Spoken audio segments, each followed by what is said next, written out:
How do I take feedback without getting defensive and in order to build and grow confidence? Yeah, it goes back to the setback question earlier. So how do you receive feedback to allow it to impact you in a positive way and move forward? It goes back to really, first of all, looking at your history of getting feedback. Gosh, did I have a good history of getting feedback in the past? Who gave me feedback? And understand if there's any blind spots around it. Maybe there's some resistance there. And then making a decision that feedback is for your ultimate good. Even if it's negative.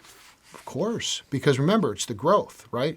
And we've got to separate sometimes like the voice tone of somebody and get to the intention. Most people, we did a whole episode on this, as you remember, are not necessarily great at giving feedback. So you got to like filter out the tone. It takes practice and go, what's the positive intent behind this? What's the positive intent behind this?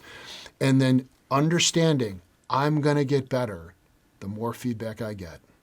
Even if it's presented angrily, let's say. You got to learn. Expect half of the feedback you're going to get is going to be in some dysfunctional way. I tell people that. If you are expecting somebody like me with a lot of expertise to deliver feedback to you every day, it's not going to happen. So don't be upset when it's like, well, they raise their voice or, they're going to do that. Regulate your nervous system. Pick out what's good. Don't interrupt. Ask for clarifying questions. Thank the giver. And then last part, not all feedback's true. Then you have to decide, is this actually actionable?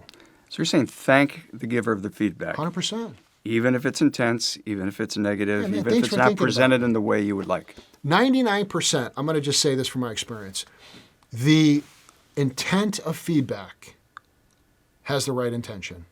Now, there's not a lot of people going, I'm going to give this feedback to really screw with them. There are some, don't get me wrong. Right. The majority of feedback. So then you have to go, gosh, what's their intention for me to get better? Mm-hmm. And once again, practice getting feedback. Mentally practice it. Mentally getting bad feedback, and you got to calm your nervous system. You got to practice it.